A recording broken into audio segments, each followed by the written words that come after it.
काली नजर। माँ, माँ। अरे क्या माँ माँ कर रहा है? बकरी का बच्चा है क्या? अरे माँ, मजाक छोड़ो। मुझे फाइनली वो मेन चौराहे वाली दुकान मिल गई है। अब देखना, आपका बेटा दुगनी स्पीड से पैसा कमाएगा। ओफो, ये क्या? मेरी ऑनलाइन मेकअप क्लास चल रही है। इतनी जोर से क्यों बोल रहे हो आप दोनों? अरे मेरी धर्म पत्नी जी, मेकअप क्लास बाद में करना। वो चौराहे वाली दुकान मिल गई है हमको। अरे वाह! रुको, मैं अपनी माँ को फोन लगाकर बता देती हूँ। अरे मैं भी अपने रिश्तेदारों को बता देती हूँ। कितनी खुशी की बात है। हाँ हाँ, मैं भी अपने दोस्तों को बता देता हूँ। 1 हफ्ते बाद रजिस्ट्री है। बस, घर में खुशी का मौका था। उन तीनों ने अपने अपने फोन उठाए और लोगों में बात फैलाना शुरू कर दिया। और रही सही कसर, श्वेता बहू ने अपने पड़ोस में सबको बताकर कर दी। अरे वर्मा आंटी, अब हम भी जल्दी कार ले लेंगे। घर का रेनोवेशन होगा और ठाट से रहेंगे हम भी। अरे, ऐसा क्या हुआ? लॉटरी बाटरी लग गई है क्या? अरे, इस बार चौराहे वाली मॉल में हमको भी दुकान मिल गई है। दुकान नंबर 21, जो एकदम चौराहे पर है। अब ग्राहक बढ़ेंगे तो आमदनी भी बढ़ेगी ही ना। अरे वाह, कितनी खुशी की बात है। मैं बहुत खुश हूँ तुम्हें इतना खुश देख के। बाकी एक बात कहूँ, सबको मत बताते फिरना। किसी की नजर लग जाएगी तो खुशी की खबर वापस लौट जाएगी। हैं? ऐसे थोड़ी ना होता है। अब डरा रही हो। अरे सही कह रही हूँ। काली नजर कहते हैं इस चीज को, जब आप किसी को कुछ बताओ और वो काम बिगड़ जाए। अरे लेकिन मैं तो। तुमने सबको बता दिया ना? हाँ, फोन लगा लगा के। अब बच के रहना। काली नजर बड़ी खतरनाक होती है। श्वेता इतनी खुश रहती है कि वो वर्मा आंटी की बात पर ध्यान ही नहीं देती, जबकि पड़ोस में और भी लोगों से खुशी की खबर शेयर करती रहती है। अगले दिन राजेश बहुत दुखी होकर घर आता है। अरे बेटा, क्या हुआ? मुंह क्यों सूजा हुआ है? मधुमक्खी ने काट लिया क्या? माँ, वो दुकान किसी और के पास चली गई। किसी ने ज्यादा भाव लगा दिया।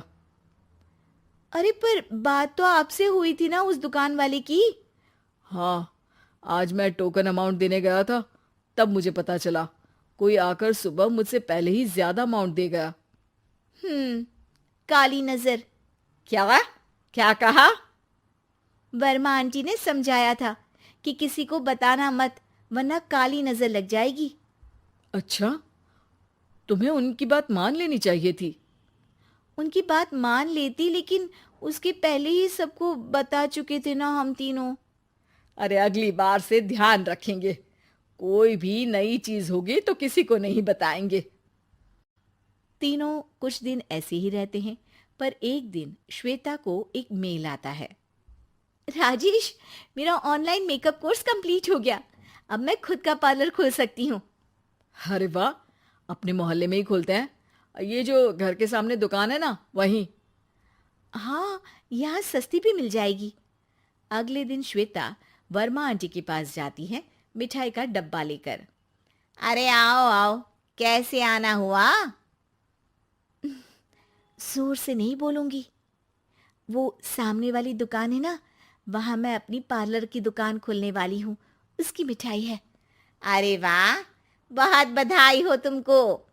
हाँ, मैं कमाने लगूंगी तो राजेश पर पूरे घर का बोझ नहीं रहेगा ना आंटी जी। ये तो है। पर ये बता कि तूने ये बात किसी और को तो नहीं बताई ना? अरे नहीं नहीं, पिछली बार गलती कर दी थी। काली नजर लगी किसी की और राजेश के हाथ से वो दुकान चली गई थी। सबको मत बताना। चलो मैं चलती हूँ, कल दुकान की बात करने भी तो जाना है। अगले दिन श्वेता दुकान के लिए मालिक से बात करने जाती है। अरे लेकिन दुकान तो हम कल रात को ही किसी को दे चुके हैं। कल ही? हाँ, कल ही। 2 दिन बाद कोई यहाँ पार्लर भी खोल लेगा। अब कहीं और दुकान देख लीजिए। अरे पर हमको भी तो पार्लर ही खोलना था। हाँ भाई, एक ही दुकान है, आधी आधी तो नहीं दे सकता ना मैं।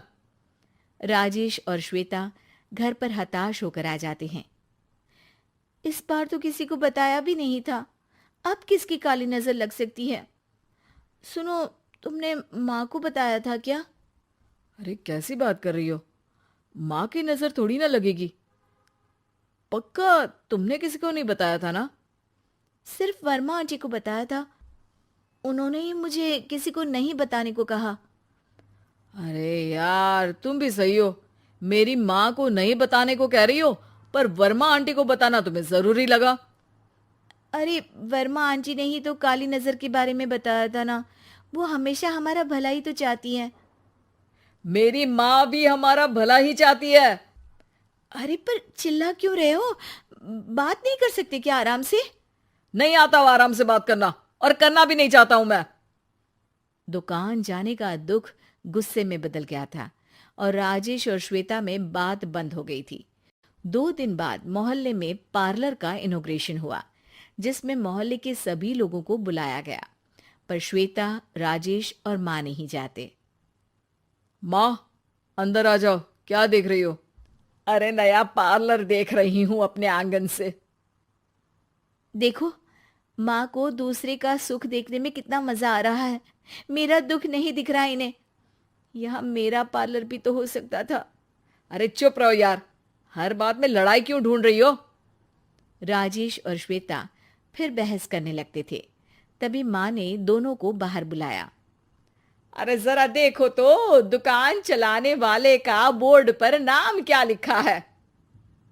श्रुति वर्मा। गाड़ी निकाल बेटा, हमें कहीं जाना है। काली नजर का इलाज कराने? राजेश अपनी बाइक निकालता है। तीनों ट्रिपलिंग कर रहे हैं।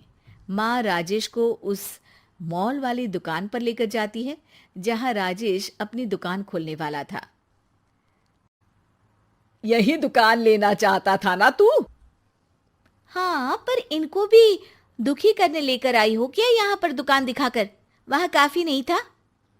अरे श्वेता, थोड़ा सब्र रख, अभी पता चलेगा कि हम यहाँ क्यों आए हैं। बता, इस दुकान चलाने वाले का नाम क्या है?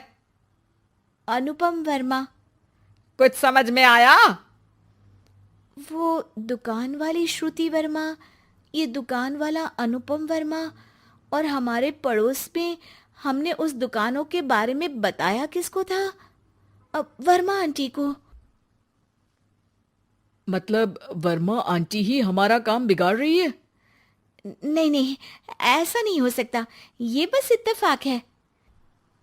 राजेश अपना फोन निकालता है और श्रुति वर्मा और अनुपम वर्मा के नाम फेसबुक पर सर्च करता है, जहां ये दोनों ही वर्मा आंटी के रिश्तेदार होते हैं। श्वेता को समझ में आ जाता है कि वर्मा आंटी की ही नजर खाली नजर है। अब क्या करना है? कोई भी खुशी की खबर हो तो काली नजर से बचना है, यानी वर्मा आंटी से बचना है। अरे पर मुझे ये समझ में नहीं आया कि वो हमारे साथ ऐसा क्यों करेंगी। अरे बेटा, एक सीख है, दूर के आदमी को आपकी तरक्की से कम परेशानी होगी, पड़ोसी को ज्यादा। दोनों माँ की बात में हामी भरते हैं और अगला काम चुपचाप करने की कसम खाते हैं, ताकि आगे से वर्मा आंटी कोई काम ना बिगाड़ सके।